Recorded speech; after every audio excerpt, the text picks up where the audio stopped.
This channel does not promote any violence, harmful, or illegal activities. All content provided by this channel is meant for an educational and information purpose only. গোটা দেশ জুড়ে বাণী বন্দনা চলছে, বাগদেবীর আরাধনা চলছে এবং এবছর দুদিনে পড়েছে তার তিথি। কিন্তু তারই মধ্যে উত্তরপ্রদেশের দলিত এক তরুণীকে নৃশংস খুন। অযোধ্যার মিল্কিপুর বিধানসভা কেন্দ্র এলাকার ঘটনা। নিখোঁজের দুদিন পর একটি নালা থেকে হাত পা বাঁধা অবস্থায় উদ্ধার তরুণীর নগ্ন দেহ। উপড়ে ফেলা হয়েছে তরুণীর চোখ, শরীরে রয়েছে একাধিক আঘাতের চিহ্ন। ঘটনায় চড়ছে রাজনৈতিক পারদ। এই ঘটনায় গ্রেপ্তার ৩। স্থানীয় সূত্রে খবর, বৃহস্পতিবার রাতে ভাগবত কথা শুনতে গিয়েছিল নির্যাতিতা তরুণী। দীর্ঘক্ষণ বাড়ি না ফেরায় অভিযোগ জানাতে গেলে পুলিশ সে বিষয়ে পাত্তা দেয়নি বলে অভিযোগ পরিবারের। পরে নিখোঁজের অভিযোগ নেয় পুলিশ। ভয়ঙ্কর ঘটনায় দেশ জুড়ে শোরগোল পড়ে গিয়েছে। আগামী ৫ তারিখ এই মিল্কিপুর বিধানসভা কেন্দ্রে উপনির্বাচনের ভোট। তার আগে এই ঘটনায় শুরু হয়ে গেছে জোর রাজনৈতিক চর্চা। শাসক দল বিজেপিকে নিশানা করছে সমাজবাদী পার্টি।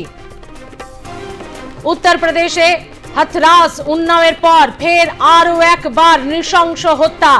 উত্তরপ্রদেশ সরকার ইতিমধ্যেই মুখে তারা বিভিন্নভাবেই কিন্তু তাদেরকে চাপ দেওয়া হলেও কুলু পেটেছিল। যোগী আদিত্যনাথ গোটা ঘটনার তদন্তের নির্দেশ দিয়েছেন এবং তিনি উপযুক্ত শাস্তিরও ঘোষণা করেছেন যে শাস্তি দেওয়া হবে দোষী যারা। এরই মধ্যে ৩ জনকে গ্রেপ্তার। কিন্তু কোনোভাবেই উত্তরপ্রদেশে দলিতদের ওপর যে নৃশংস অত্যাচার তা থামানো যাচ্ছে না বলছে একাংশের সমাজবাদী পার্টির নেতারা। মিল্কিপুর বিধানসভা কেন্দ্রে উপনির্বাচনের ঠিক আগে দলিত তরুণী হত্যার ঘটনায় উত্তপ্ত রাজ্য রাজনীতি। শাসক দল বিজেপির বিরুদ্ধে তোপ দেখেছেন বিরোধী দল সমাজবাদী পার্টির নেতারা। রবিবার এই প্রসঙ্গে সাংবাদিক সম্মেলন করেন ফৈজাবাদ লোকসভা কেন্দ্রের সপা সাংসদ অবধেশ প্রসাদ। সে সময় কপাল চাপড়ে কাঁদতে দেখা গেল সাংসদকে। তাকে বলতে শোনা গেল, হে রাম, হে সীতা, আপনারা কোথায়? অযোধ্যায় এই দিনও দেখতে হলো আমাদের। তাকে সান্ত্বনা দেন দলেরই আরেক নেতা। কাঁদতে কাঁদতে অবধেশ বলেন, আমাকে দিল্লি যেতে দিন, লোকসভায় প্রধানমন্ত্রীর সামনে বিষয়টা তুলব, যদি বিচার না পায় সাংসদ পদই ছেড়ে দেব।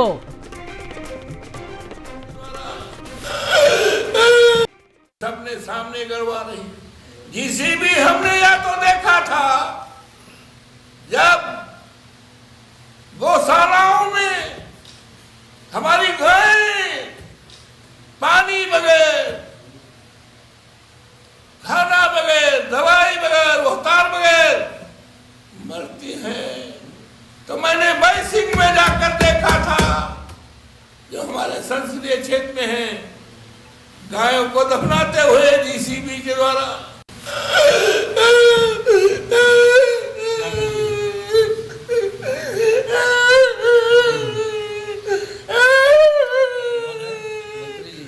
मेरा दिल नहीं कहता, मेरा दिल नहीं कहता।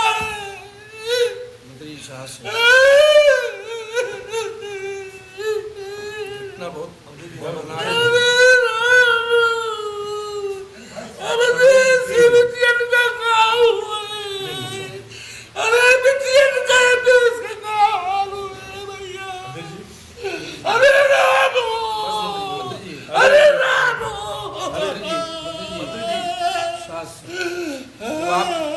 आप उसकी लड़ाई लड़िए, लड़ाई लड़ी जाएगी, सब लोग साथ। लड़ाई को आप लड़ेंगे, उसको न्याय उसके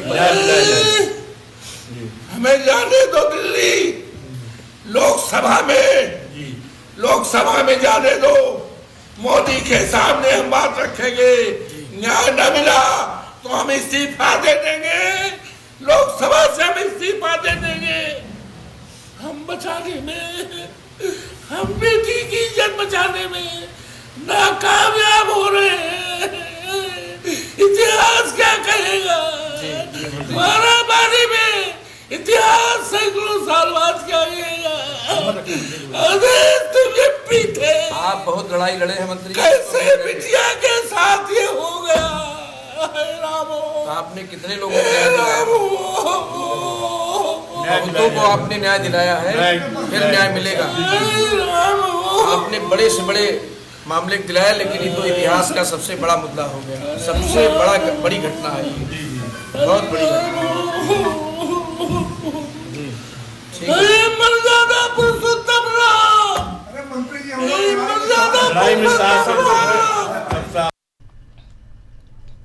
একজন সাংসদ সাংবাদিকদের সামনে বসে হাউ হাউ করে কাঁদছেন, অর্থাৎ তার অসহায়তা কোথায় আমরা সেটা দেখেই বুঝতে পারছি। এবং ইতিমধ্যেই তিনি যেটা বলছেন যে দিল্লি যেতে দিন, প্রধানমন্ত্রীর সঙ্গে কথা বলবো। সত্যি বিচার দেবে কে? হাথরাস, উন্নাও এরকম দলিতদের ওপর অত্যাচার, কখনো 8 বছর, কখনো 12 বছর, কখনো 18 বছর, কোথায় গিয়ে থামবে ধর্ষণের ঘটনা এবং নৃশংস অত্যাচার? কোথাও অ্যাসিড দিয়ে পুড়িয়ে ফেলা হচ্ছে, কোথাও বা আগুন ধরিয়ে দেওয়া হচ্ছে রেপের পর, এবং এরই সঙ্গে এই ক্ষেত্রে দেখা গেল তার শরীরে একাধিক আঘাতের চিহ্ন এবং মৃত্যু নিশ্চিত করার পর চোখও উপড়ে ফেলা হয়েছে। অর্থাৎ কতখানি নৃশংসতা সেই নির্যাতিতার সঙ্গে হয়েছে, এ বিষয়ে আমরা কথা বলবো। সরাসরি চলে যাব নিউজ রুমে, রয়েছে আমাদের প্রতিনিধি সুচারু মিত্র। সুচারু, হাথরাস, উন্নাও এরকম একাধিক প্রসঙ্গ, একাধিক ঘটনা আমরা উল্লেখ করতে পারি অযোধ্যা এবং উত্তরপ্রদেশের ক্ষেত্রে। সত্যি তো যে রাজ্যে এরকম একটি বিশাল মন্দির, যেখানে একবারে ঢাক ঢোল পিটিয়ে রাম মন্দির স্থাপিত হলো, সেই রাজ্যে নির্যাতিতাকে তার চোখ উপরে রেপ করে এভাবে খুন, বিচার কিভাবে পাবে মেয়েরা? একদম একদম মানে সত্যি কথা যে রোম খাড়া করে দেয় এই ঘটনা। এবং শুধু তাই নয়, মিল্কিপুরের ওই মেয়েটি বাড়িতে বলে গিয়েছিল ভাগবত কথা শুনতে যাচ্ছে। তারপর তার পরিবার উত্তরপ্রদেশের প্রশাসন পুলিশের কাছে বারবার দরবার করে যে তাদের মেয়ে কোথায় গেল, তারা খুঁজে পাচ্ছেন না।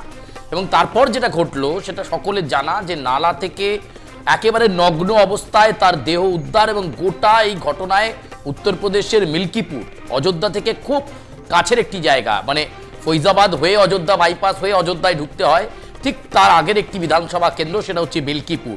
এই মিল্কিপুরেই কিন্তু এই ঘটনা, এবং ওই মেয়েটির দেহ উদ্ধার হয়, একাধিক জায়গায় আঘাতের চিহ্ন, অর্থাৎ নৃশংসভাবে খুন এবং ধর্ষণ করা হয়েছে বলে অনুমান করা হচ্ছে। কিন্তু এখনো পর্যন্ত এই ঘটনায় পুলিশের পক্ষ থেকে কোনো সক্রিয়তা নেই, কোনো তৎপরতা নেই, কোনো বিবৃতি নেই।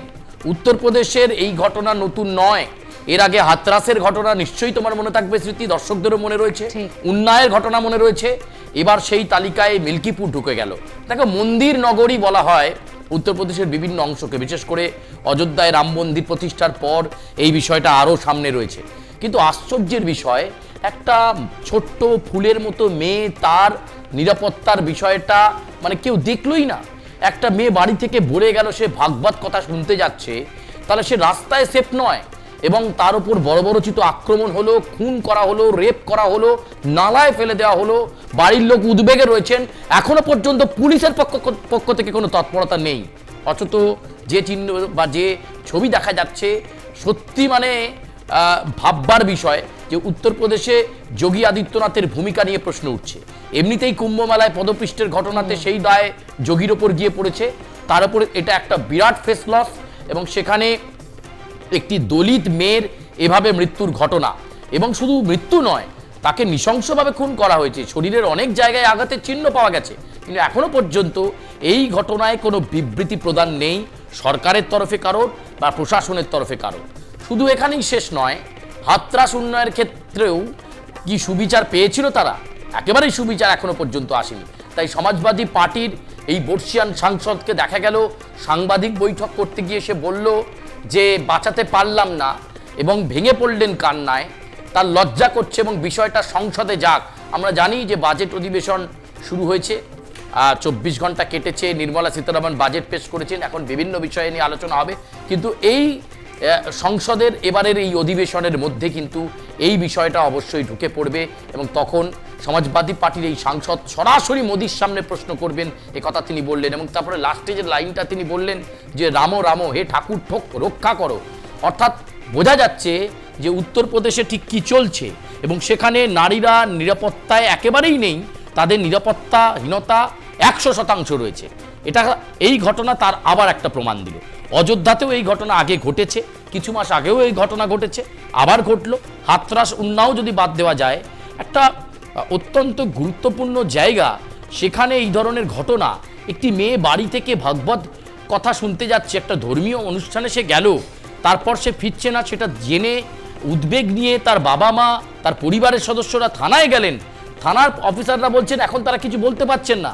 এরপর যখন খবর দেওয়া হলো 2 দিন কেটে গেছে, এবং তখন তার দেহ নালা থেকে উদ্ধার হলো, দেহে আঘাতের চিহ্ন। অর্থাৎ এই যে ঘটনা, সেই ঘটনা নিয়ে কিন্তু ইতিমধ্যেই রাজনৈতিক মহলে বিতর্ক এবং চাপানো তো শুরু হয়েছে। বিরোধী রাজনৈতিক দল তো বটেই, সমাজবাদী পার্টিও ক্ষোভে ফুঁসছে এবং সংসদে বিষয়টা উত্থাপিত হোক এই বিষয়টাকেই তারা সামনে রাখছে। সুচারু, তোমারও মনে আছে প্রত্যেকটা ঘটনাতেই আমরা এই দলিত পরিবারের মেয়েদেরই দেখি, সে 8 বছর হোক 12 বা 18 বছর। এবং যোগী আদিত্যনাথ এই ঘটনাগুলোর পরপর তিনি বলেন না, দলিত ইস্যু নয়, অবশ্যই এটা সামাজিক অবক্ষয় বা অপরাধ, কিন্তু দলিত ইস্যু নয়, সেটা মানতে চাওয়া হয় না। তার মানে উত্তরপ্রদেশে এই জাতপাত ইস্যু এবং দলিত ইস্যু এখনো যে কতটা দগদগে, একের পর এক এই ঘটনা তারই প্রমাণ। সুচারু, একদম একদম, মানে যেখানে পশ্চিমবঙ্গকে তুলনা করে বিজেপির কেন্দ্রীয় নেতৃত্ব বিভিন্ন সময় বক্তব্য রাখেন, উত্তরপ্রদেশে তো কম যাচ্ছে না। হাতরাস উন্নাওয়ের ঘটনা এবং সেখানে সেই ঘটনার ক্ষেত্রে কি সুবিচার এসছে সবাই সেখানকার বাসিন্দারা জানেন বা সে রাজ্যের বাসিন্দারা জানেন।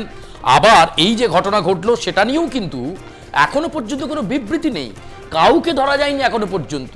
কারা এই ঘটনা ঘটলো, সংগঠিতভাবে কারাই আক্রমণ চালালো, ওই মেয়েটিকে কোথা থেকে তোলা হলো, ভাগবত কথা বা গানের আসরে সে গিয়েছিল, সেখান থেকে ফেরার সময় তাকে কে উধাও করলো, এবং তার উপরে যে নৃশংস ধর্ষণ এবং খুনের ঘটনা হলো, এখনো পর্যন্ত কোনোভাবেই তদন্ত প্রক্রিয়ায় কোনো অগ্রগতির দিকেই উত্তরপ্রদেশের পুলিশ প্রশাসন যেতে পারেনি।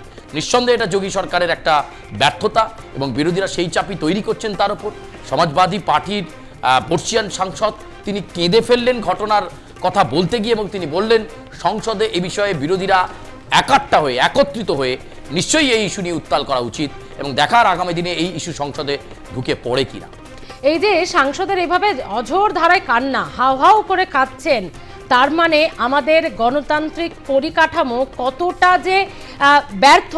একটা মহিলা, একটা নারী, একটা শিশুকে রক্ষা করতে আমরা তো এনাদেরকেই ভোট দিই, আমরা তো সরকার গড়ি, আমাদের মতো মানুষরাই, সেটাও তো আরেকবার প্রমাণ হলো। মানে এইভাবে কাঁদতে খুব কম সাংসদ বিধায়ককেই বা জনপ্রতিনিধিদের দেখা গেছে।